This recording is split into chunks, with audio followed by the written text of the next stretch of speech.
Ce soir, nous font l'amitié de venir Jean-Marie Guillon, professeur émérite à l'université d'Aix-Marseille, qui doit s'appeler de Provence d'ailleurs maintenant. De mon temps, c'était Aix-Marseille. Mais... Non, c'est Aix-Marseille. Avant, il y avait 3 universités. L'une s'appelait l'université de Provence. La fusion a fait que désormais, on est Aix-Marseille. D'accord, Aix-Marseille. Donc, qu'on a déjà entendu ici, notamment sur les maquis, je crois. Cécile Vaste, qui est historienne et qui travaille avec nos collègues du musée de la résistance à la déportation de Besançon. C'est une des chevilles ouvrières scientifiques du musée qui est en cours de réflexion totale, il faut bien le dire. Et donc ce soir, une conférence à 2 voix où nos acolytes vont se passer la parole et on garde bien sûr un temps d'échange à la fin. On prévoit 1h15, une grosse heure d'intervention et puis un échange à l'issue. Voilà. Et bien sûr, je vous recommande ce que je fais à tous les étudiants qui passent dans mon bureau, la lecture du dictionnaire historique de la résistance, dont nos 2 intervenants sont des co-auteurs plus qu'actifs, voilà, qui synthétisent pas mal des thèmes que vous allez voir ce soir.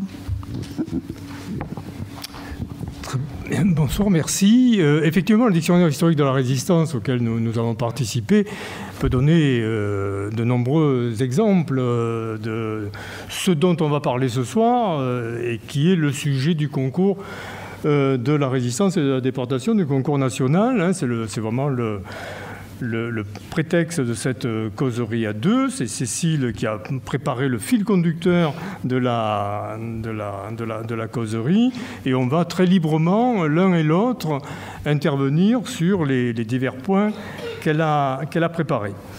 Alors, sans plus attendre, j'introduis le sujet. S'engager pour libérer la France. Le sujet paraît simple et évidemment, il est un peu plus compliqué qu'il ne semble au premier abord. D'abord, l'engagement. Le problème de l'engagement, c'est une première question. L'engagement, qu'est-ce que ça signifie ? Alors, s'engager, ça nous renvoie à une réalité militaire. On s'engage dans une armée. Et ça marche pour la France libre. Car les hommes de la France libre s'engagent, ont un contrat, ont une solde. Mais ça ne marche pas pour la résistance. Enfin, pour la grande partie de la résistance. Une partie de la résistance est composée de réseaux qui ont un fonctionnement comparable à la France libre, avec un engagement, un matricule, éventuellement d'ailleurs, pour certains de ceux qui y participent, effectivement, il y a une solde, quand ils ont un statut militaire. Mais pour les mouvements de résistance ou les maquis, les choses sont plus compliquées. Donc déjà, l'engagement renvoie à la fois à une continuité dans un engagement de nature militaire, et puis à autre chose qui est beaucoup plus vaste, beaucoup plus large. S'engager pour libérer la France, c'est bien sûr la libération de la France, et ce qui réunit l'ensemble des résistants, quelles que soient leurs options, quel que soit le point de départ de leur engagement dans la France libre ou dans la résistance. Mais cet objectif n'est pas le seul. S'il est premier, s'il est ce qui les unit, il s'y ajoute d'autres objectifs qui peuvent d'ailleurs les différencier. J'exclus du sujet, bien entendu, pour ceux qui préparent le concours de la résistance, les alliés. Je le dis parce qu'un prof du secondaire, il y a peu de temps, m'a posé la question, est-ce que les Anglais américains... Mais non, les Anglais américains ne combattent pas pour libérer la France. Ils combattent le nazisme, ils combattent parce qu'il faut libérer l'Europe et le monde de quelque chose qui perturbe à la fois leur conception et leurs intérêts. Mais, donc, excluons les alliés. Nous parlons bien des Français ou de ceux qui sont engagés aux côtés des Français, du côté de la France libre, ou de la résistance intérieure. Donc, un sujet qui est en même temps rendu assez complexe parce que immédiatement, dès que l'on parle de résistance, et notamment de résistance intérieure, se pose la question de savoir ce qu'on entend par résistance. Alors, ce n'est pas exactement le sujet du concours, mais inévitablement, c'est une question qui se pose et qui sera posée notamment en troisième partie de la discussion, parce que ça conditionne beaucoup de choses. Et en particulier, selon ce que l'on met derrière la résistance, on en a une conception différente. On peut considérer différemment telle ou telle catégorie de ceux qui participent à cette histoire. Alors, je dis ça pourquoi ? D'abord parce qu'il y a un vrai problème de définition de la résistance, mais ce problème divise les historiens entre eux.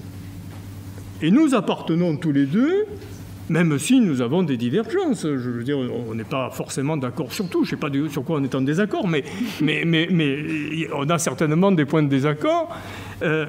Nous appartenons à un courant d'historiens qui nous refusons de limiter la résistance à ce qu'on appelle la résistance organisée.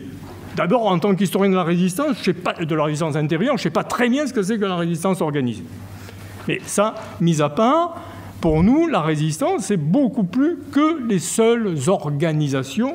Ça inclut des formes d'action et donc des formes d'engagement qui sont extrêmement diverses et que certains peuvent regarder de haut. Donc, vous voyez, c'est un sujet qui, derrière sa clarté, pose quantité de questions, et c'est ce qui le rend absolument passionnant.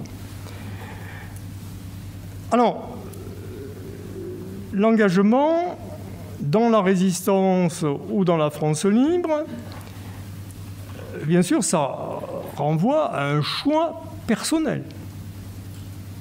Mais ça ne renvoie pas qu'à un choix personnel. Le choix personnel, il est conditionné par un contexte. Il est conditionné par un milieu auquel il appartient. Il est conditionné par des tas d'autres facteurs qui sont évidemment à prendre en compte. Et le premier de ces facteurs, me semble-t-il, et là je vais passer la parole à Cécile, c'est d'abord où habite-t-on en France ? Dans quelle partie de la France de 1940, de la France divisée, dans quelle partie de la France se trouve-t-on ? Me semble-t-il. Mais ça, c'est toi qui vas le dire. Bon, je pense que tu as la réponse, mais je vais essayer de la donner aussi. Alors, effectivement... Tu interviens sur l'intro si tu veux non, rajouter quelque chose. Non, je ne rajouterai rien.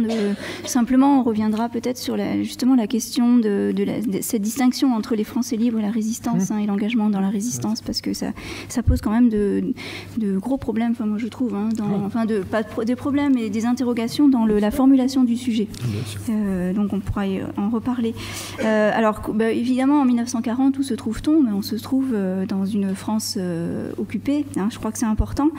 Et donc, ce qui est très important pour comprendre les motivations, parce qu'il y a aussi le pour, et le pour, c'est aussi les raisons, les valeurs, les motivations de l'engagement, enfin, quand il y a engagement, c'est évidemment le poids de l'effondrement de 1940. C'est un événement essentiel qui a tendance parfois à disparaître d'un certain nombre de clés d'explication, y compris même dans les programmes scolaires, y compris dans un certain ouvrage d'historiens de la résistance, et pourtant c'est une clé vraiment essentielle. Alors il ne faut pas perdre de vue que en fait la libération, libérer la France, quelle qu'en soit l'échéance à ce moment-là, c'est aussi perçu comme une revanche sur cette humiliation en 1940. C'est le pendant en fait de l'humiliation en 1940, et il faut vraiment l'avoir à l'esprit. Alors, l'effondrement, mais je vais vraiment dire les choses très rapidement. L'effondrement de 1940, c'est une période qui est très très courte, 5 semaines, entre le 10 mai et le 22 juin 1940. Et c'est un événement qui est essentiel pour comprendre les sources de l'engagement, puisqu'il signifie, alors je ne vais pas vous faire l'histoire de l'effondrement de 40, ce serait un peu long, mais il signifie surtout un sentiment d'humiliation très profond, la présence d'un occupant dans la zone occupée, donc dans la zone nord. Je vais vous mettre une petite carte, comme ça vous verrez. Voilà, comme ça c'est un peu plus clair. Et surtout, avec la signature de l'armistice les 22 et 24 juin 1940, eh bien, une France qui se trouve complètement démembrée, complètement éclatée, en de multiples entités territoriales qui créent des contraintes considérables pour les Français. Notamment, alors évidemment, il y a la ligne de démarcation, mais vous voyez qu'il y a à peu près, si on compte, il y a 8 ou 9 secteurs territoriaux de 1940 à 1945. Parce qu'il ne faut pas oublier qu'il y a aussi les poches de l'Atlantique qui restent occupées. Donc on a vraiment une France complètement éclatée, complètement démembrée, et ça c'est vraiment un aspect essentiel qui va entraîner une des formes de développement de la résistance sur lesquelles on reviendra. Ensuite, dans l'effondrement de 1940, il y a tout l'aspect, vous savez, il y a l'armistice, il y a évidemment la question du 10 juillet qui vient après, 10 juillet 1940, c'est-à-dire la fin de la Troisième République. Et le choix, par certains, alors je vais vous donner puisqu'on va aussi peut-être nous appuyer sur quelques exemples de personnes, le choix des parlementaires, de 80 parlementaires, vous le savez, qui ont voté contre donc les pleins pouvoirs au maréchal Pétain. Et parmi ces parlementaires, tous n'ont pas été résistants, mais je voudrais vous présenter celui-ci qui s'appelle Léonel de Moutier, qui est un parlementaire du Doubs, qui s'est engagé très tôt dans la résistance, dans le BOA, le Bureau des opérations aériennes, qui a été déporté et qui est mort en déportation. Donc voilà, un des parcours sur lesquels on peut s'appuyer quand on travaille avec des plus jeunes, puisque c'est une des raisons pour lesquelles il s'est engagé dans la résistance, c'est le refus de voter les pleins pouvoirs au maréchal Pétain, le refus de l'occupation. Si tu permets, les parcours, alors pour ceux qui préparent le concours de la résistance, sont absolument indispensables et d'une richesse inouïe, parce qu'on touche là à toute la problématique de l'engagement à la diversité. Comme tu l'as dit, dans les parlementaires qui ne votent pas les pleins pouvoirs au maréchal Pétain, beaucoup, la majorité, vont participer à la résistance, certains non, et certains de ceux qui ont voté les pleins pouvoirs au maréchal Pétain, certes une minorité, mais quand même, vont participer incontestablement à la résistance et sans aucun opportunisme. Et déjà, on voit bien la complexité qu'il y a derrière cette question de l'engagement et la nécessité de regarder ces parcours d'une richesse extrême. Je t'en prie. Oui, et d'autant que ça oblige en fait à s'interroger sur les cheminements et sur la question de la chronologie, parce que tout ne se fait pas en 1940, évidemment. Non, des lieux de la chronologie du milieu. Voilà, exactement. Donc faire un travail d'histoire, finalement. Ce qui marque aussi cet effondrement de 1940, c'est la question de l'effondrement moral, c'est-à-dire, vous connaissez cette volonté en 1940 de certains de vouloir essayer de comprendre en fait cet effondrement-là, comprendre la défaite, et comprendre cette défaite, c'est peut-être d'une certaine manière tenter de s'approprier, de donner des éléments d'explication. Et il y a, alors c'est Pierre Laborie qui a beaucoup réfléchi là-dessus, il y a autour de cette question de penser la défaite des visions du futur très différentes. Il y a celle du général de Gaulle qui est très particulière puisqu'il inscrit cette défaite dans une guerre mondiale, d'une part. Il y a celle de la résignation, de ceux qui se résignent, et puis il y a d'autres visions du futur qui ne sont pas forcément immédiates, qui peuvent émerger petit à petit au cours de l'année 1940, voire 1941, qui sont des visions donc de refus et de projection dans le futur, et dans un futur autre que celui proposé par le maréchal Pétain. Et à ce sujet, je voudrais vous donner quelques citations, j'espère que vous les voyez, je ne sais pas, elles sont un peu longues, on va laisser le temps de les lire. Il y a évidemment j'en ai mis une de Marc Bloch qui est très connue. Je vous donne 3 exemples en fait de textes qui ont été écrits et de résistants, sauf Jacques Maritain. Donc Marc Bloch, je Je vous ai mis aussi une citation de Jean-Louis Crémieux-Briac, petit poème qu'il a écrit quand il était prisonnier et qui a été publié dans un ouvrage posthume l'an dernier, en 2016, où il parle justement de son pays et de son pays effondré. Et enfin, cette citation de Jacques Maritain, À travers le désastre, texte donc, de 1942, qui explique très bien, alors, il parle de conditions psychologiques et mentales en fait, de cet effondrement, et il explique qu'il faut absolument, qu'il est nécessaire d'en comprendre les ressorts. Voilà pour 1940. Oui, les temporalités sont absolument essentielles. Il y a des moments d'engagement plus forts que d'autres. Ces moments d'engagement, évidemment, juin 40 en est un. À ce moment-là, ceux qui s'engagent dans la France libre sont ceux qui refusent la défaite et qui refusent l'armistice. Mais tous les résistants à venir, et à venir parfois très tôt, ne refusent pas forcément l'armistice. Ils la désapprouvent. Mais lorsqu'on habite en zone non occupée, beaucoup sont quand même soulagés de ne pas avoir l'occupant. D'autres, tout en faisant un choix de participer autant que possible à la liberté du pays, ont des réactions qui aujourd'hui peuvent surprendre. Je prends l'exemple d'une jeune femme, Malou Bloom, qui va jouer un rôle tout à fait important dans la résistance en Provence, en devenant la responsable régionale du service social des Mouvements Unis de la Résistance. Les Mouvements Unis de la Résistance, principale organisation non communiste de la résistance, a divers services, dont le service social, et c'est souvent des femmes qui, division des sexes aidants à l'époque, dirigent ce service. Malou Bloom va être extrêmement engagée.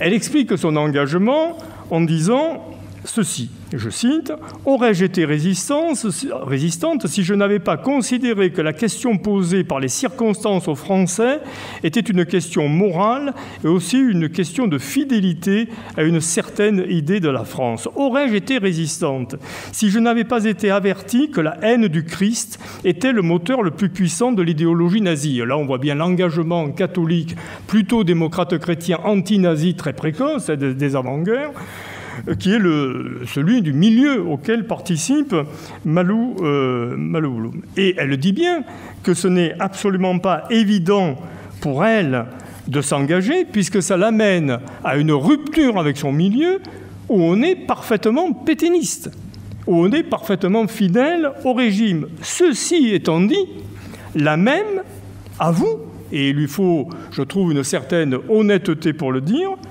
je dois le reconnaître, et je cite toujours, quand Pétain vint à Marseille, en réalité décembre 1940, j'étais dans la foule qui l'acclamait. Donc, on voit bien que dans l'engagement de Malou Bloom, il y a le refus de la défaite incontestablement et la volonté, l'action pour libérer la France, il y a le refus de l'antinazisme, il y a cet engagement chrétien, mais en même temps, il y a l'illusion que le maréchal Pétain, on est très peu après, eh bien, peut-être joue un double jeu, qu'il n'est pas possible, qu'il n'est pas imaginable qu'il ne travaille pas pour le bien du pays. Ça ne va pas durer, ces illusions ne vont pas durer. Certains, d'ailleurs, qui n'ont pas forcément réagi en juin 40, et j'en reviens à la question des temporalités, ont réagi en octobre 40, après l'entrevue de Montoire. Car là, on voit bien que dans l'opinion, la collaboration est majoritairement refusée, et ce refus de la collaboration, cette opinion hostile à la collaboration, très précoce, dans les deux zones, elle conduit certains de ceux qui avaient soutenu parfois très loin le maréchal Pétain à rompre avec lui, et notamment une petite poignée de gens qui viennent de l'extrême droite, nationalistes, tellement anti-allemands, qu'ils ne peuvent pas admettre la politique de collaboration. Et là, je cite deux noms, Loustano Laco, ancien cagoulard, fondateur du réseau Alliance, qui est un des principaux réseaux de renseignement en France, travaillant pour les Britanniques, puis se ralliant finalement à De Gaulle un peu tardivement, et puis le colonel Grossat, fondateur de cette espèce de garde prétorienne, les GP, qui est une police, parapolice, mise en place par le régime de Vichy, et qui va rompre avec le régime dans la même période, parce qu'il n'est pas possible de soutenir un régime de collaboration, et qui va faire une résistance sous forme de réseau de renseignement, en liaison d'ailleurs avec les Américains. Donc première temporalité, juin 40, deuxième temporalité non négligeable, octobre 40, qui conforte un certain nombre de gens dans leur hostilité. Troisième temps qui me paraît important, c'est le retour de Pierre Laval au pouvoir, en avril 1942.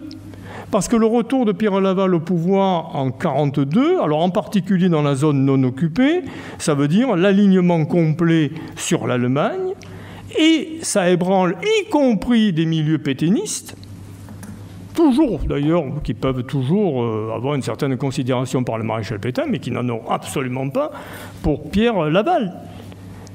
Novembre 1942, autre temporalité essentielle, puisque c'est l'occupation de la zone qui jusque-là ne l'était pas.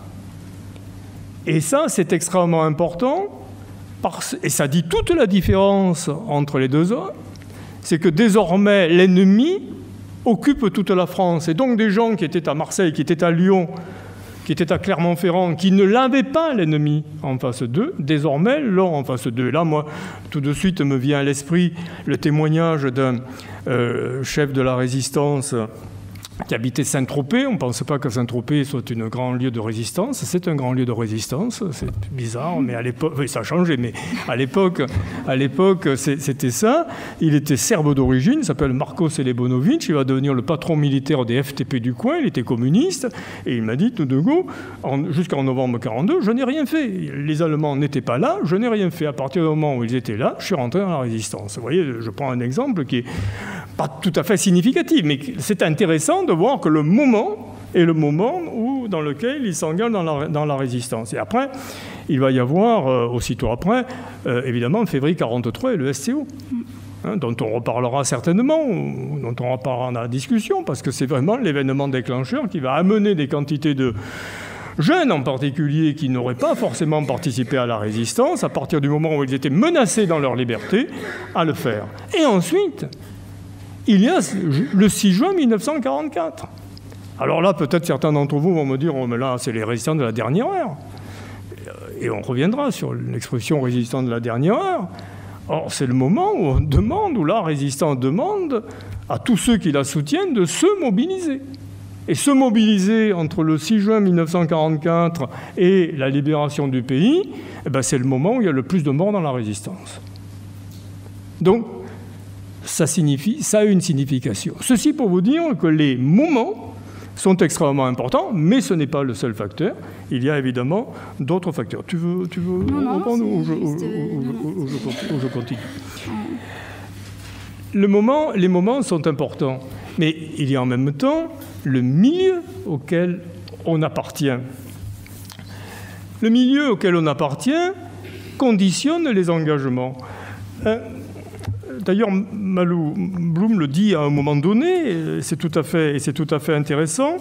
Elle dit finalement, c'est pas tellement nous qui choisissions la résistance. Précisément, elle écrit ceci, on ne choisissait pas, on était choisi. Et ça me paraît quelque chose d'extrêmement important.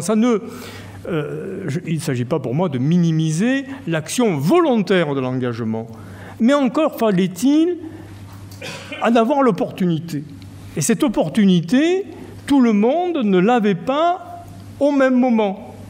Autrement dit, selon le milieu dans lequel vous étiez inséré, vous pouviez être sollicité ou vous pouviez l'être beaucoup plus difficilement. Peut-on mettre, et c'est là pourquoi d'ailleurs, c'est ce que nous avons essayé de démonter, un certain nombre d'idées reçues sur la résistance. Peut-on mettre sur le même plan un officier de l'armée démobilisé en 1940 après la défaite, qui se trouve dans une grande ville, à Lyon ou à Marseille, qui est inséré dans un réseau de militaires ou d'anciens militaires, dont la vocation est de défendre le pays, et un berger des Alpes, au même moment, isolé avec ses brebis et pouvant difficilement les laisser. Non, tout le monde n'est pas à égalité, tout le monde n'a pas les mêmes opportunités. Le berger de la Savoie ou des Hautes-Alpes, son engagement, il va venir le jour où un maquis va s'installer près de chez lui. Et à ce moment-là, il aura à choisir. Est-ce que je les aide ou est-ce que je ne les aide pas? Et ça viendra parfois très tard. Mais on ne peut pas lui demander de s'engager, de partir à Londres en juin 1940, tout à fait comme ça. Lorsque l'on regarde la sociologie de la résistance, on se rend compte que tous les milieux ont sécrété, ont fabriqué des formes de résistance adaptées. Il est évident que dans le patronat, ou parmi les cadres, ou parmi les hauts fonctionnaires, on a peu de maquisards. Mais on a des formes de résistance spécifiques, plus ou moins précoces, parfois très précoces. Je fais pas de... Je veux dire, j'ai aucune intention maligne derrière eux. Mais de fait, la forme de résistance adaptée à ce milieu, c'est le renseignement. Et lorsqu'on regarde la sociologie des réseaux de renseignement, évidemment, on est frappé par la place qui occupe les couches supérieures ou moyennes supérieures, ou certaines professions spécifiques. Je viens de dépouiller, avant-hier, des dossiers de la section spéciale de la Cour d'appel d'Aix-en-Provence, qui jugeait un certain nombre d'affaires de résistance. Et notamment des personnes qui participaient à des réseaux de renseignement. Et là, on trouvait effectivement ces femmes ou hommes d'ailleurs, car les réseaux sont très féminisés, beaucoup plus que le reste, appartenant à ces catégories, disons, supérieures et ayant un certain nombre de possibilités, et puis des gens très modestes, mais occupant des fonctions spécifiques, dont la principale est employé de la SNCF, manœuvre à la SNCF. Le manœuvre à la SNCF, il est indispensable. C'est lui qui compte les trains qui vont partir pour l'Allemagne ou qui vont partir pour l'Italie. On le recrute en priorité quand on veut des renseignements sur l'effort de guerre des occupants. Donc, les réseaux, vous voyez, nous amènent à nous interroger sur le rôle du milieu professionnel. Certaines professions sont plus sollicitées que d'autres. À partir du moment où le maquis se met en place, le maquis a besoin de cartes de ravitaillement. À qui s'adresse-t-on pour les avoir? Aux secrétaires de mairie, qui sont souvent des femmes. Et on va constater que très souvent, ces secrétaires de mairie, qui sont parfois instituteurs ou institutrices, sont des agents actifs de la résistance à partir du moment où ils sont sollicités pour lui venir en aide. De la même façon, le boulanger du village, à qui on va demander de fournir du pain moyennant des tickets qui auront été volés lors des distributions avec les renseignements fournis par le garde champêtre ou la secrétaire de mairie d'ailleurs. Donc le milieu, la temporalité, la zone, le lieu où l'on se trouve, le milieu joue un rôle considérable. Le lieu où l'on se trouve, la ligne de démarcation est un bon exemple, mais ça tu peux en parler encore plus que moi et mieux que moi vu la position dans laquelle... si tu veux. Oui, non, c'est pour... si tu es d'accord... Oui, bien sûr, mais bien sûr, au contraire. Ce que tu dis sur les temporalités, finalement, c'est la difficulté de ce sujet, c'est de... Vous voyez bien ce que Jean-Marie dit, c'est que les situations dépendent beaucoup des lieux, de la grande diversité des lieux, des milieux sociologiques, des temps, des périodes, et qu'il est difficile de proposer d'une manière très simple et simpliste une chronologie qui permette de comprendre en fait quelles sont les différentes formes d'action, parce que ça a aussi des conséquences sur les formes d'action, les lieux et les temporalités.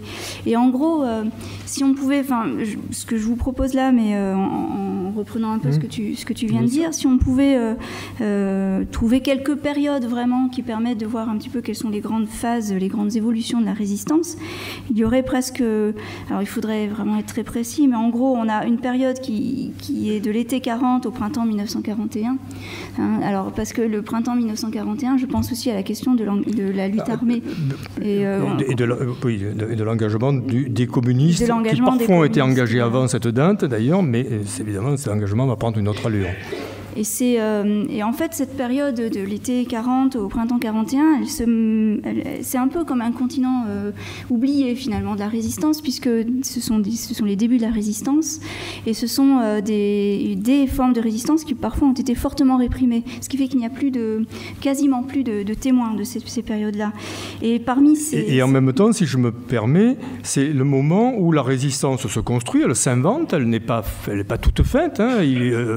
D'ailleurs, Henri Michel le disait très bien, dans ce petit bouquin sur l'histoire de la résistance de 1950, en introduction, il disait mais la résistance, c'est une innovation formidable, car les Français, ni par leur culture, ni par leur expérience, n'étaient préparés à la résistance. Donc c'est le moment de l'invention et où il n'y a pas de spécialisation véritablement des tâches, où l'on veut faire quelque chose. D'ailleurs, qu'est-ce qu'on va faire, c'est la question qui se pose.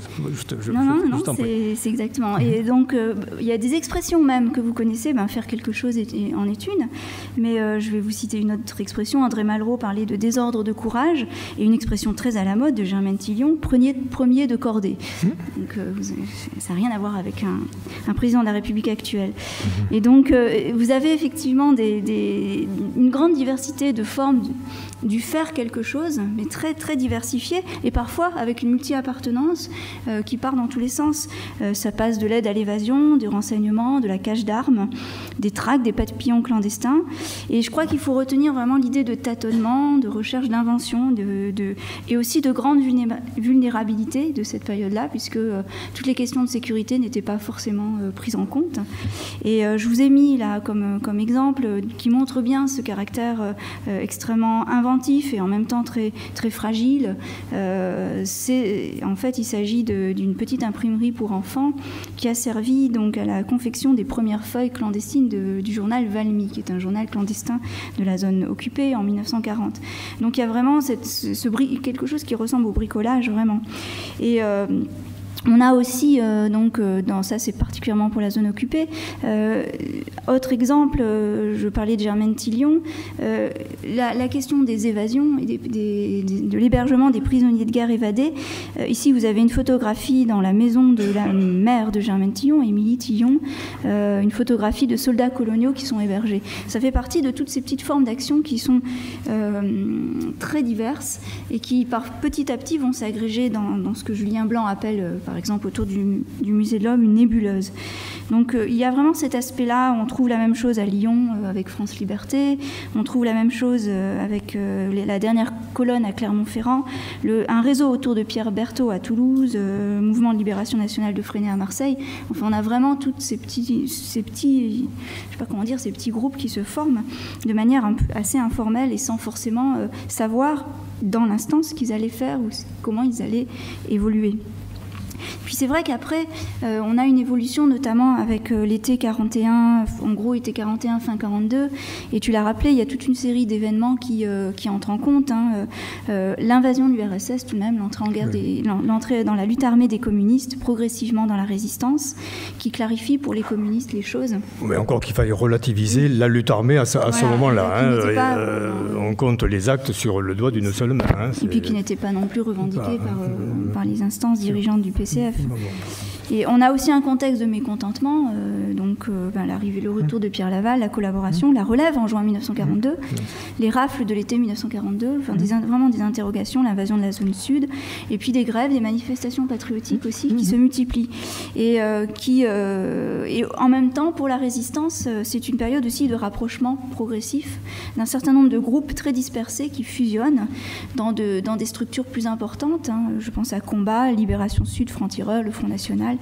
Donc on a vraiment comme cela une forme de maturation. Le mot maturation est un terme utilisé par Alban Vistel, que vous connaissez bien, à Lyon, puisqu'il a été un des libérateurs de Lyon. Et une troisième période, mais tu me dis si je me trompe, pour vraiment très simplifier, c'est la question de on pourrait appeler ça vers la légitimité, c'est-à-dire entre début 1943 et 1944, qui est essentiellement marqué par un événement dont tu as parlé, qui est l'instauration du service du travail obligatoire en février 1943, et l'obligation pour les mouvements de résistance qui n'étaient pas des maquis, ça n'existait pas, l'obligation même la nécessité de prendre en charge de jeunes réfractaires qui ne connaissent rien de la résistance et qui est parfois vécu par ces résistants comme une vraie contrainte, qui est mal vécue, mais en même temps, pour d'autres, qui est aussi compris de la manière suivante, et je vous donne cet exemple d'un texte écrit par Emmanuel Dastier de Libération Sud, qu'il envoie au Bureau central de renseignement et d'action.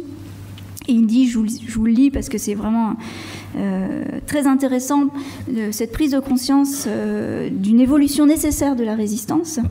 La situation créée par le service obligatoire du travail a provoqué un mécontentement et une volonté de résistance telle qu'ils doivent servir à une action positive. L'action nécessaire est une action défensive qui n'aura d'utilité que si elle défend les Français. Sans elle, nous commençons par essuyer une défaite et l'opinion populaire ne s'y trompera pas. Donc là, il y a un enjeu essentiel qui est celui même de protéger les Français et qui est un enjeu de légitimité par rapport à Vichy qui ne protège pas les Français. Cette période-là, et donc on a évidemment la mise en place des premiers maquis, des maquis réfractaires qui vont devenir progressivement des maquis refuges, maquis combattants, mais on en reparlera peut-être un peu. Absolument. Et entre nous soit dit, l'action immédiate, la résistance armée, sabotage, attentat, commence véritablement à ce moment-là. Disons les premiers attentats en nombre, c'est l'automne 42, été-automne 42, avec des pétards qui se font en général pas beaucoup de dégâts parce qu'il n'y a pas de moyens. Et c'est vraiment à partir de 43 qu'on peut parler de lutte armée, semble-t-il. Et puis, dernière période qui est importante, c'est évidemment le printemps, l'été 1944, qui est un peu l'épreuve des combats. D'abord parce que c'est une période qui est attendue, c'est un événement attendu, le débarquement, le fameux jour J, et la plupart des forces de résistance sont mobilisées dans la préparation d'un événement qu'ils attendent mais dont ils ne connaissent pas la survenue, donc vous voyez que c'est vraiment compliqué. Et puis, c'est la période du printemps avec des engagements déjà au printemps et des représailles, dont on reparlera tout à l'heure, je pense que c'est important. Et également la question des combats de l'été 1944, sans revenir dans les détails, mais c'est ce moment-là où... alors, ce qui est très important, c'est que c'est un moment où la résistance s'engage dans les combats d'accompagnement des débarquements et non pas des combats libérateurs. Et c'est aussi important de réfléchir à cette question-là, c'est-à-dire que le sujet, quand on parle de s'engager pour libérer la France, le risque un peu, c'est d'essayer de juger la résistance et de s'interroger sur son efficacité militaire. Or, vous savez très bien que les résistants avaient conscience que leur efficacité militaire était minime, qu'ils n'étaient là que pour accompagner ce débarquement. Les résistants sont des amateurs. En face d'eux, ils ont des professionnels, des policiers professionnels, des soldats professionnels. Et ce combat est parfaitement inégal. Vas-y. Non. Et il y a aussi cette dimension qui est importante, qui est particulière à la sensibilité d'Alban Vistel dont je vous parlais tout à l'heure. Mais pour les résistants, c'est aussi une forme cette participation prend aussi la valeur de témoignage, et pas uniquement de combat.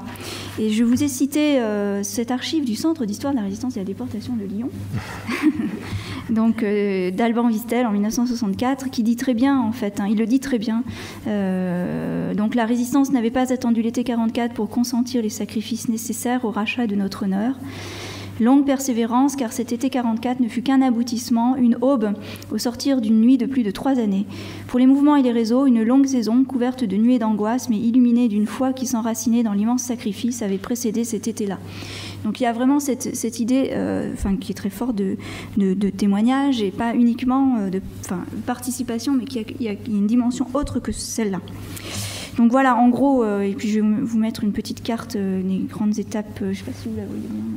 Elle est extraite de l'ouvrage Enseigner la résistance, mais qui ne dit rien finalement. Enfin, moi je trouve que cette carte, moi, elle ne me parle pas, parce qu'on a des mouvements de troupes, mais on n'a pas la résistance, on n'a pas l'âme de la résistance dans cette carte-là. Oui, mais une carte ne peut pas... Enfin, la carte en la résistance est impossible. Toutes les cartes que vous avez et qui essayent de cartographier les maquis, par exemple, parce que c'est à peu près la seule chose que l'on peut cartographier, qu'on essaye de cartographier, elles sont fausses. De toute façon, elles sont fausses en particulier pour le printemps-été 44. Donc, effectivement, toute carte laisse sur sa fin. Donc, ce qu'il faut retenir par conséquent de ce qui a été dit, c'est qu'il y a des temps de l'engagement. Il y a des formes d'engagement qui sont extrêmement diverses, on en a vu quelques-unes, résistances qui peuvent être individuelles, résistance collective, résistance sans armes, ce qui est la grande majorité des résistances sont sans armes, et résistance avec armes, résistance de nature purement militaire, faite par des militaires, ceux de la France libre, ou les officiers parachutés par Alger ou par Londres, français ou étrangers qui viennent étoffer les réseaux, par exemple les réseaux britanniques, c'est encore autre chose. Et puis il y a la résistance des civils. Il y a une expression que l'on n'entend plus utiliser, mais qu'utilisaient les fondateurs de l'histoire de la résistance, et je pense toujours à Henri Michel, c'est l'expression résistance passive. C'est une expression que nous n'utilisons plus parce qu'elle nous paraît contradictoire. On ne veut pas résister. Faire résistance passive, qu'est-ce que ça veut dire? Est-ce que c'est de la résistance? Mais derrière les formes de résistance passive, Michel mettait des formes de résistance civile par rapport aux maquis, par rapport aux formes militaires. Mais l'expression résistance passive, elle est intéressante parce qu'elle renvoie à la notion de réactivité sociale. Autrement dit, face à certains événements, certaines contraintes, par exemple le fait de n'avoir rien à manger, eh bien, ça va entraîner des révoltes, de l'indignation. Et cette indignation peut se transformer, je dis bien peut, pas toujours, mais elle peut se transformer en résistance, ou en tout cas, la résistance va englober ces formes de réactivité sociale, de révolte primaire, élémentaire. Je pense aux manifestations de ménagères en particulier, extrêmement nombreuses. Elle va les intégrer dans le combat qu'elle mène. Formes de résistance différentes, posant des tas de problèmes et qui renvoient à des degrés d'engagement. Les degrés d'engagement, selon la forme de résistance, n'est pas exactement le même. Une action d'assistance à des persécutés est une forme d'engagement qui peut paraître simple et relativement peu risquée, car il ne faut pas, même si les risques ne sont pas nuls, ce n'est pas tout à fait la même forme d'action que le maquis entreprenant un combat armé. Le manœuvre de la SNCF qui pointe les trains, ce n'est pas tout à fait la même chose que le jeune juif d'origine juive polonaise qui, à Lyon ou à Grenoble, fait les attentats que l'on sait dans le cadre des FTP-MOI. Il y a donc des degrés d'engagement que l'on peut multiplier d'ailleurs à l'infini. Et puis, il y a les motivations de l'engagement. La motivation première, c'est la libération du pays. C'est la foi dans la victoire. Vous avez un très beau bouquin qui est paru il y a un an, de Lucien Racheline sur son père, François Racheline, grand résistant, merveilleux résistant. Et ce livre est intéressant parce que l'auteur part à la découverte de son père, finalement, son père qui a peu parlé, qu'il ne connaissait pas, Et en dépouillant sa correspondance, il s'aperçoit que très vite, 1940, Lucien Rachline est persuadé de la victoire. Pourtant, tout indique le contraire. Toutes les circonstances montrent que la victoire, elle paraît illusoire. Du Royaume-Uni, le seul à combattre, enfin, c'est l'isolement. Eh bien, lui croit en la victoire. Cette croyance à la victoire, elle anime en tout cas une bonne partie de ceux qui font la résistance. Mais à côté de cette motivation première, libérer le pays, vaincre le Boche, car ne nous trompons pas, on ne parle pas d'allemand dans la résistance, on parle de Boche. La haine de l'allemand est profonde. Le mépris pour l'italien, occupant italien, la haine de l'allemand sont profondes. Ce sont des motivations qui sont des motivations absolument élémentaires. Ça n'ajoute aussi d'autres. Et là, il y a un phénomène qui est tout à fait passionnant dans l'histoire de la résistance, qui est l'élargissement de ces objectifs.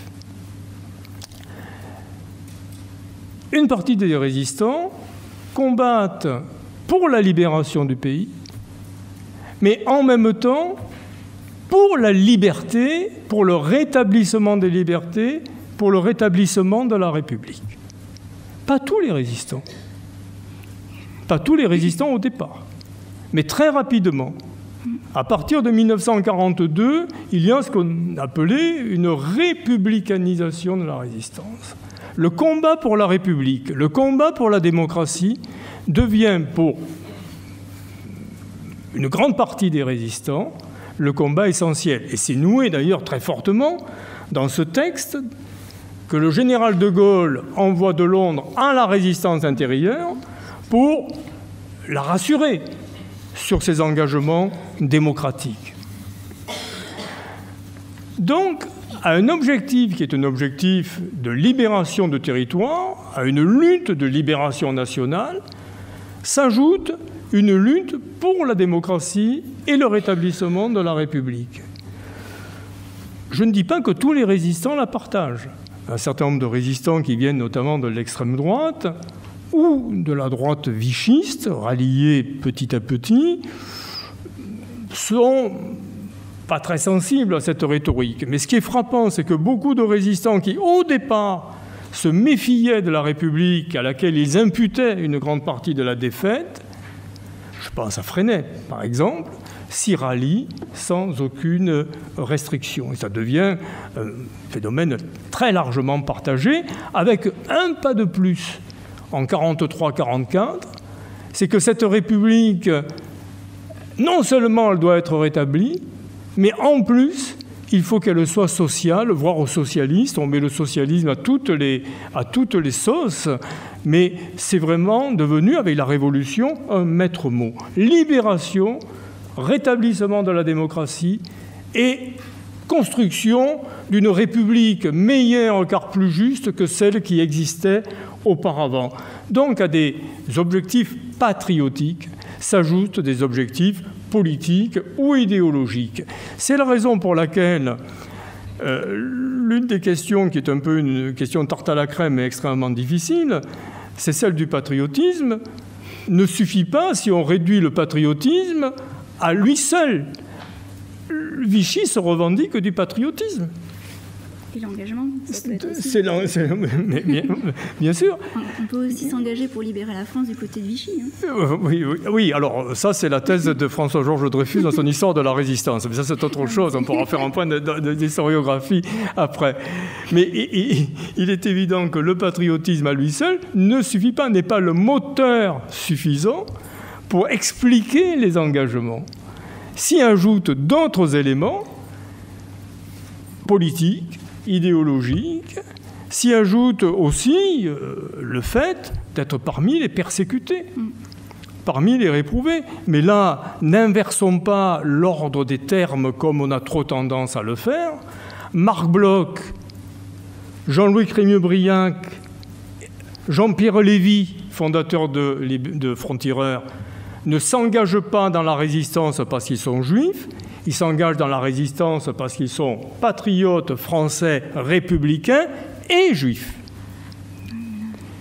De la même façon, chez des étrangers, on va avoir la même motivation supplémentaire parce qu'ils sont stigmatisés par la xénophobie, mais l'antifascisme ou la volonté de reconstruire la démocratie sont évidemment premières. Autrement dit, l'engagement, il va s'enrichir à partir d'une base commune qui est la volonté de libérer le pays. Il va s'enrichir de motivations supplémentaires qui vont être extrêmement partagées par les résistants. Alors, tu peux reprendre peut-être la suite. Je vais reprendre. Voilà. Ce que tu disais, en fait, ça renvoie finalement à la question des finalités. Bien sûr. De l'engagement résistant. Et effectivement, il y a les finalités patriotiques et les finalités de la libération du territoire. Mais comme tu donnais l'exemple donc de la question des réprouvés, de la prise en charge des réprouvés, ce que l'on appelle, ce que vous connaissez plus communément sous le terme de sauvetage, finalement, on peut s'interroger, est-ce que c'est une forme de résistance? Alors pourquoi je pose la question? Ça n'est pas par provocation, mais c'est simplement parce que c'est une notion qui est très utilisée aujourd'hui pour parler du sauvetage par rapport à la question du génocide, le sauvetage des Juifs, pour qualifier en fait les formes d'aide, de soustraction des victimes de la répression, des victimes des persécutions, pour qualifier les formes de survie aussi. Et on peut s'interroger vraiment sur cette question. Est-ce que c'est une forme de résistance? Souvent, on utilise maintenant le sauvetage pour presque juger la résistance a posteriori. Est-ce que la résistance a suffisamment, par exemple, sauvé les Juifs? Et c'est ce qu'on pose notamment à propos de la résistance en France. Et je vous renvoie à un débat qui a été un débat dans le débat, d'ailleurs, dans la revue Le Débat, entre Jean-Louis Crémieux-Briac et René Poznanski, qui ont débattu sur cette question-là. Et Jean-Louis Crémieux-Briac rappelle très bien qu'il y a une question d'anachronisme, c'est-à-dire qu'il ne faut pas penser les priorités et les finalités de la résistance ou de la France libre en fonction des préoccupations d'aujourd'hui, des questions d'aujourd'hui. Et on peut dire, si tu permets, et excusez-moi si vous me paraissez provocateur, qu'une partie des justes n'avait pas en perspective la libération du pays. Notamment ceux qui avaient uniquement des motivations tout à fait estimables et remarquables, enfin, mais qui étaient des motivations religieuses. Mais pour rendre encore les choses plus complexes, si vous voulez, parce que j'en viens à un parcours particulier, et c'est pour ça que les parcours sont intéressants. Tout récemment, on a édité les mémoires de Daniel Bénédite. Daniel Bénédite, c'est un cas formidablement intéressant. C'est un homme jeune, d'origine française bien sûr, d'origine alsacienne par sa famille. Son grand-père a été le premier maire français de Strasbourg en 1919. Daniel participe à l'extrême gauche. Il est socialiste révolutionnaire, proche du trotskisme. Il est en même temps au cabinet du préfet de police de Paris. Les choses ne sont pas contradictoires. Il est internationaliste. Il s'est engagé en faveur de l'Espagne républicaine, enfin en faveur du POUM, ce parti trotskiste, crypto-trotskiste espagnol persécuté par les staliniens, comme on disait à l'époque. La guerre éclate, il est mobilisé, il combat, il est patriote. Et il le dit d'ailleurs dans sa correspondance, il dit « Je redécouvre le patriotisme à cette occasion ». Défaite, pas question de retourner en zone occupée, il est parisien d'origine, il ne retourne pas question d'y retourner. Il va à Marseille. À Marseille, il devient l'adjoint de Varian Fry. Varian Fry, ce journaliste américain qui a monté un réseau d'assistance aux réfugiés anti-nazis, allemands et autrichiens, juifs pour la plupart d'ailleurs, qui essayent de quitter la France. L'autre adjoint de Fry s'appelle Jean Gemmeling. Gemmeling, compagnon d'armes de Bénédite, partageant à peu près les mêmes idées politiques, les mêmes origines alsaciennes. Gemmeling, qui est aussi dans l'équipe Fry, participe à la création du mouvement de Freinet à Marseille, le mouvement de libération nationale qui va devenir combat. Gmelin est arrêté en novembre 1941. Bénédite est absolument furieux en apprenant l'arrestation de son ami, car Gmelin ne lui en a jamais parlé de son engagement dans le MLN. Et pourquoi ne lui en a-t-il jamais parlé? C'est parce que Bénédite lui aurait dit « Tu es fou, ce sont des rigolos, ils n'ont aucun sens politique, ils rêvent de faire des barricades sur la Canebière, ce ne sont pas des gens sérieux.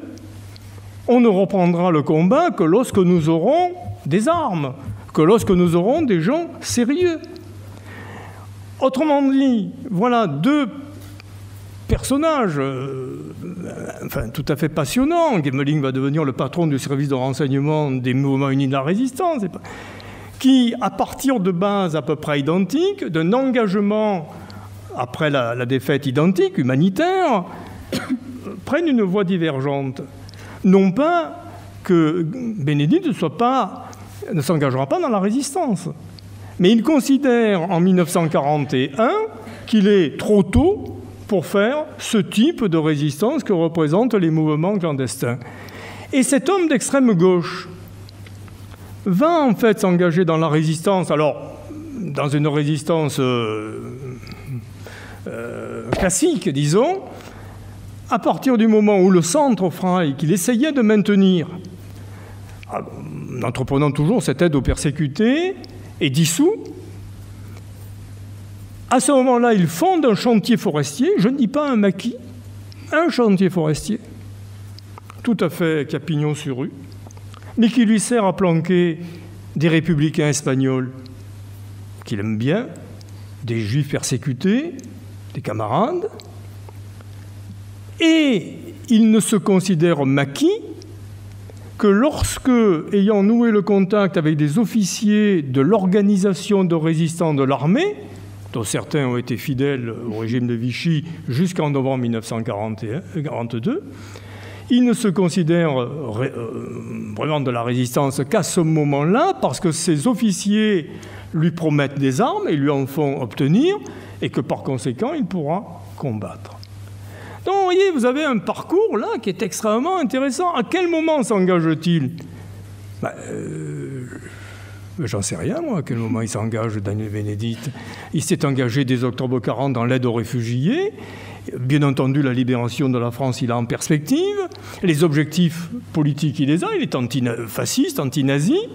Mais dans les formes d'action, il a estimé que des formes d'action qui sont reconnues comme la résistance canonique n'étaient pas adaptées. On a d'ailleurs un autre cas que notre ami Pierre Laborie, regretté Pierre Laborie, a étudié, c'est André Malraux.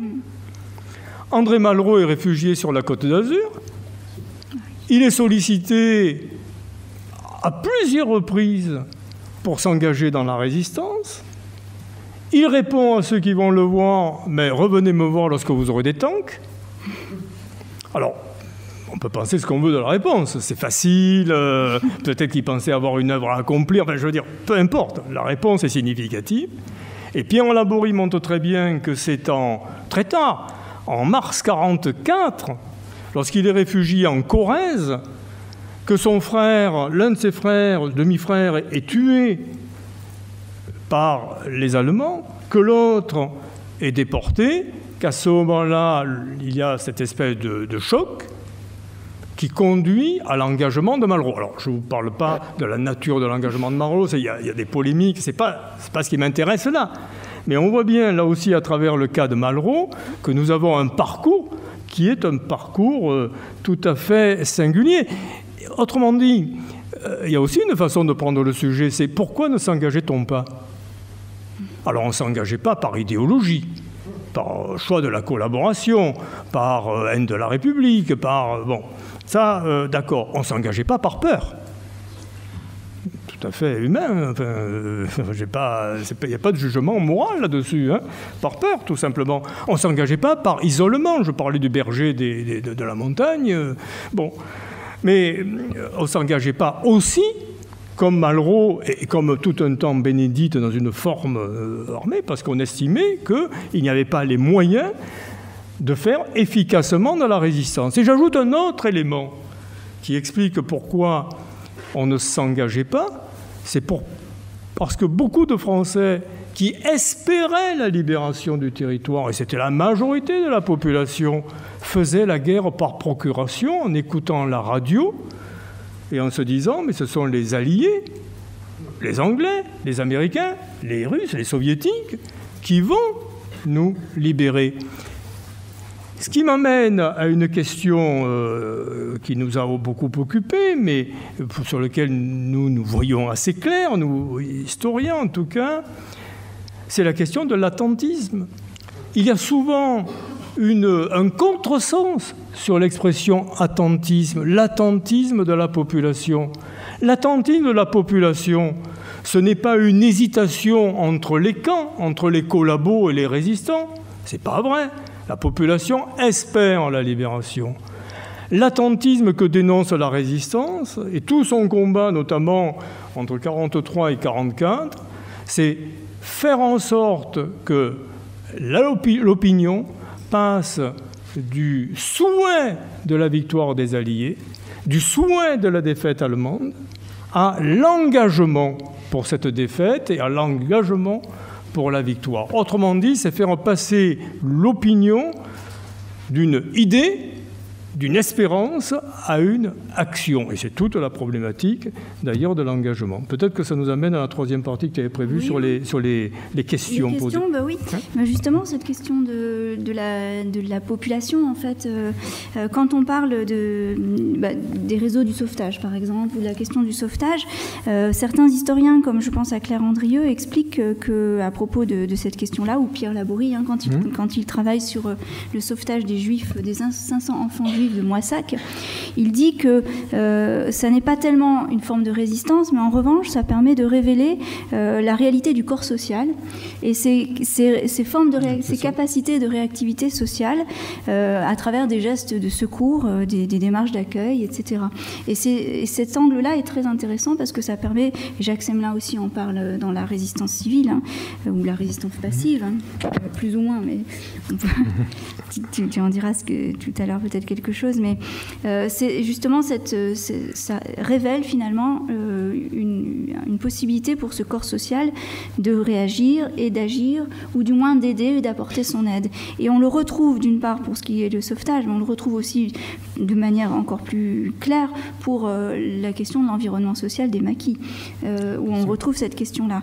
Et ça fait partie finalement des questions particulières pour comprendre un peu l'engagement dans la résistance, c'est cette question de l'environnement social. Tu disais tout à l'heure que la résistance ne se réduit pas aux institutions, aux organisations ou aux actions militaires.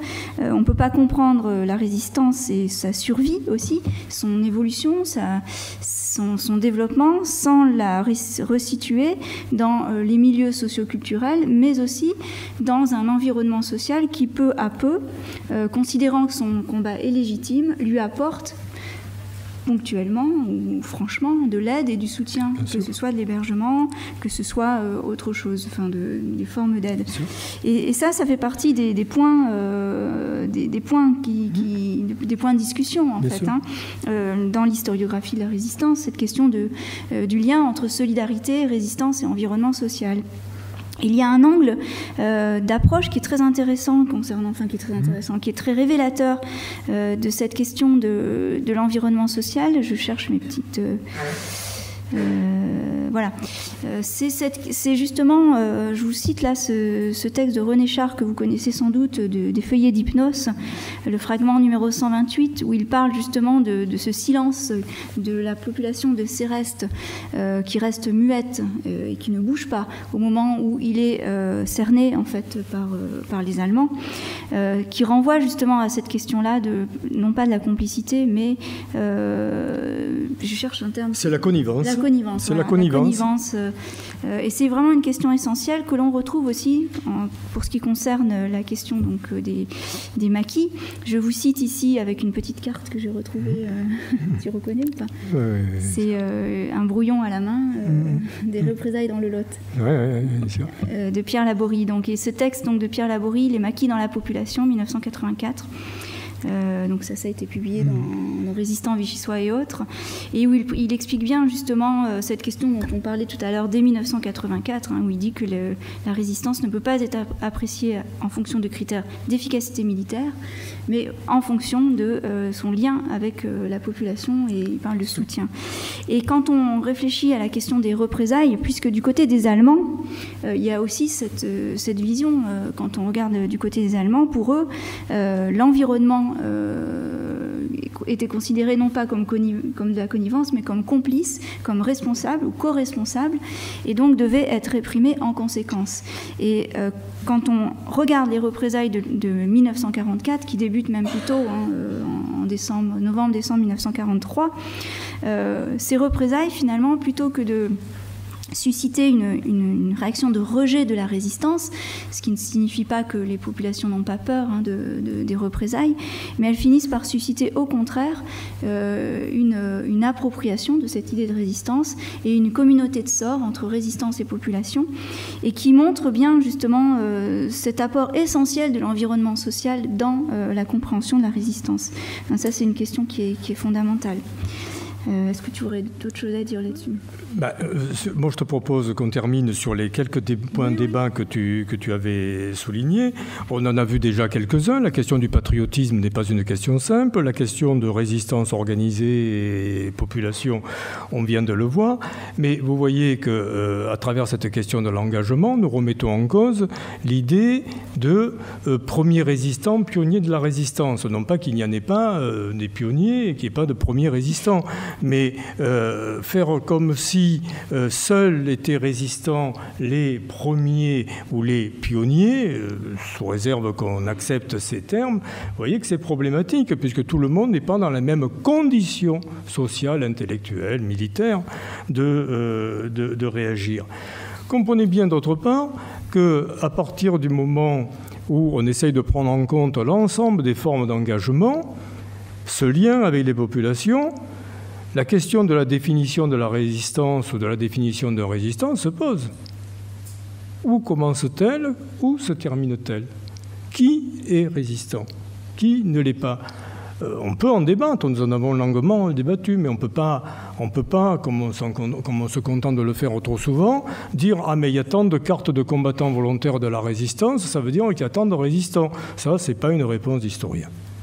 Ce n'est pas une réponse d'historien. Les cartes de combattants volontaires de la résistance, ce sont des cartes qui sont intéressantes d'un point de vue administratif et bureaucratique, à condition de s'interroger sur la façon dont elles ont été délivrées. Elles nous indiquent, à mon avis, très fortement, l'implication d'associations dans l'attribution de ces cartes. Si on regarde la géographie, ça me paraît assez clair. Elles ne nous indiquent pas grand-chose sur la résistance. Donc, qu'est-ce que la résistance? Le nombre de résistants? Qu'est-ce que ça veut dire premier résistant ou dernier résistant? Je disais tout à l'heure, mais on vient de le voir. Les Allemands répriment la résistance de façon militaire extrêmement forte à partir de fin 1943, début 1944. C'est le moment des exécutions sur place de résistants. Il y en a très peu auparavant. Et c'est le moment des représailles. Or, c'est le sommet, et c'est le moment des déportations. Et le sommet de cette répression, c'est entre juin et août 1944. C'est entre juin et août 1944 qu'il y a le plus de répression. Je viens de faire une statistique sur les 6 départements de la région RE2, c'est-à-dire la Provence. En Provence, au total, j'ai compté 1000 chiffres planchers, sans exagération, 1730 résistants tués ou otages ou sympathisants de la résistance. Bon, au total. Sur ces 1730, il y en a 1400 qui sont tués entre juin et août 1944. Lorsqu'on est un jeune homme de 18 ou 19 ans et qu'on devient un FFI du juin 1944, résistant tardif, qui n'a pas le droit à la carte de combattant volontaire de la résistance, il n'est pas dans une unité de résistance homologuée. Entre nous soit dit, comment peut-on le traiter de résistant de la dernière heure? Vous voyez les problèmes que pose cette réflexion sur la question et sur les moments de l'engagement et les risques pris car cet engagement de la résistance, on n'en a pas parlé, il est lié au risque, bien entendu. On a... Pardon ? Juste deux mots ? Oui, mais non, mais bien sûr. Attends, ce que tu dis là, justement, sur qui est résistant, qui ne l'est pas, à quel moment, etc., ça renvoie finalement à un jugement qui est porté aussi par les résistants eux-mêmes, très élitiste. Et je vous donne l'exemple là d'une citation de Daniel Cordier dans Libération au moment de la mort de Raymond Aubrac, où il dit qu'il n'y avait que tant de résistants. Il dit clairement, nous étions 2500. C'est tout, et en gros les autres n'étaient pas là, et les Aubrac furent courageux, mais c'est tout, nous n'étions que ça. En fait, ça renvoie finalement à un dénombrement des résistants qui limite très fortement la portée des résistants, et en particulier ici, Daniel Cordier s'intéresse essentiellement aux pionniers, et en particulier à la France libre, puisqu'il se détache clairement de la résistance intérieure. Et ce genre de jugement, on le trouve aussi chez Henri Michel. Henri Michel avait une vision très élitiste de la résistance. On la retrouve aussi chez des historiens qui considèrent qu'on ne peut compter que 300 000 résistants en se basant sur les cartes de CVR.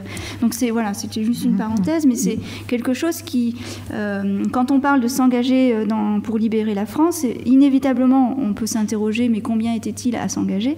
C'est une fausse question finalement, parce que ça ne prend pas en compte cette question de l'évolution, de la chronologie et aussi de cette question de l'environnement social. Puisque aider ponctuellement un résistant, est-ce que c'est de la résistance ? Est-ce que ça participe de la survie de la résistance ? Bonne question. Et les risques pris peuvent différer selon les lieux et selon les moments. Peut-être on va conclure. Moi, je vais conclure sur 2 points, mais tu compléteras. D'abord, ce qu'on essaie de montrer, c'est que la résistance est un processus. La résistance, elle se construit. Elle se construit à partir de 1940 jusqu'à la libération. Et elle se construit avec toutes ces relations avec l'environnement social que tu as évoquées.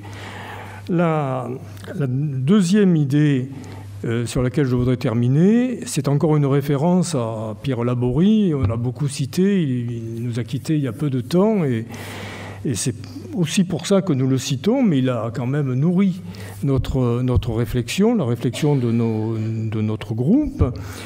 Pierre Laborie était tout à fait prudent et se gardait d'être un historien avec des jugements définitifs.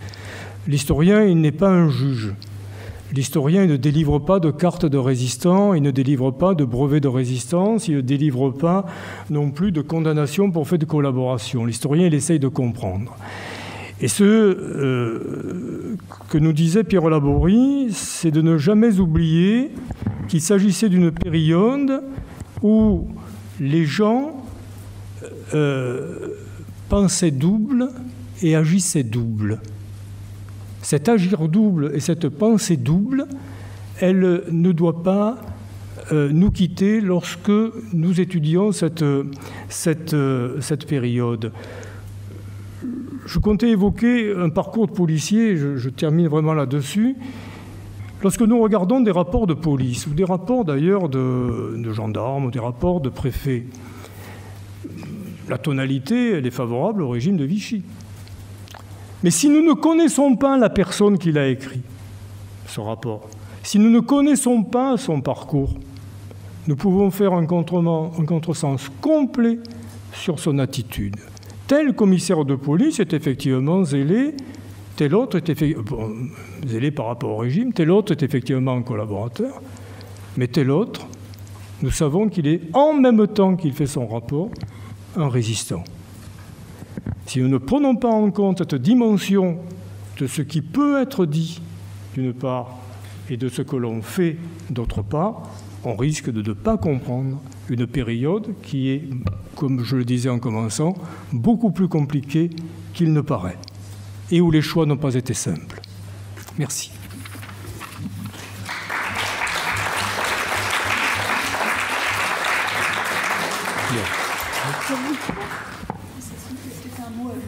Non, c'est vous, je vous en prie. Non, c'est bon. Cécile, tu n'avais pas...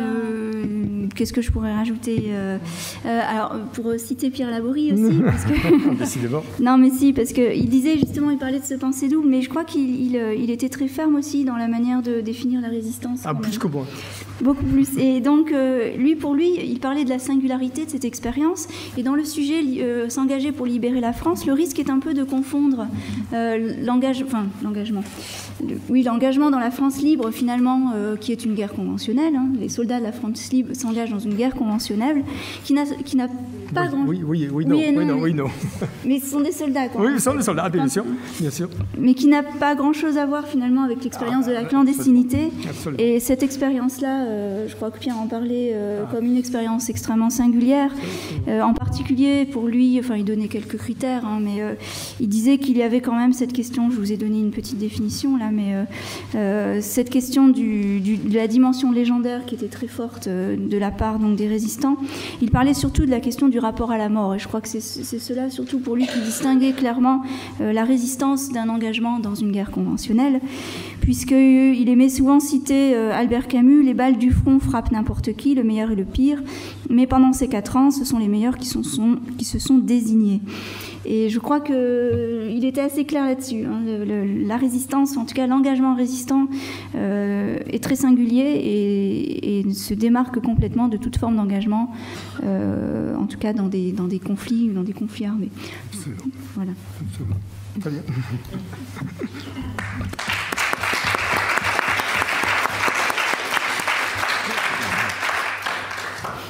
Ben moi, j'aurais bien voulu être petite souris quand vous avez écrit le dictionnaire historique de la résistance, parce que ça a dû être assez animé comme discussion, puisque, alors encore une fois, je vous engage à utiliser cet ouvrage. Il y a une belle définition de la résistance en préambule, mais on sent que chaque mot a été quand même pesé. Ah, le préambule a été très pesé. Écoutez, on va engager des questions, des débats avec la salle.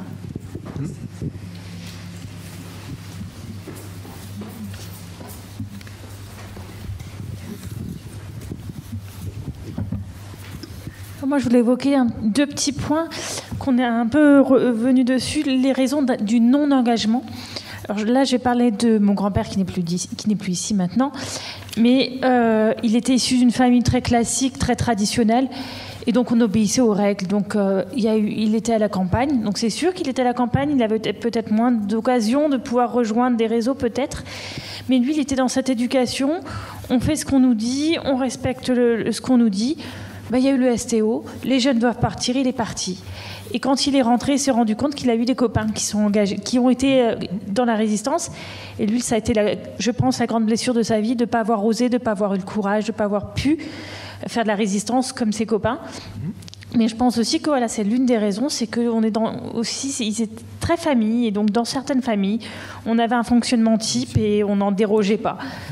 Donc je pense que c'était une des raisons. Et puis par rapport à on va dire les grands résistants, les petits résistants, je pense qu'il y a des grands résistants, mais je pense qu'il n'y a pas de petits résistants pour autant. Et que bien sûr, ceux qui ont risqué leur vie au sens propre sont très honorables, mais ceux qui ont caché un militaire, caché un soldat, caché un pilote, caché des enfants qui ont transmis un panier avec 2 choses sans chercher à savoir ce qu'il y avait dans. Voilà, ils sont tout aussi résistants que ceux qui ont posé des bombes, etc. Voilà. Plusieurs choses.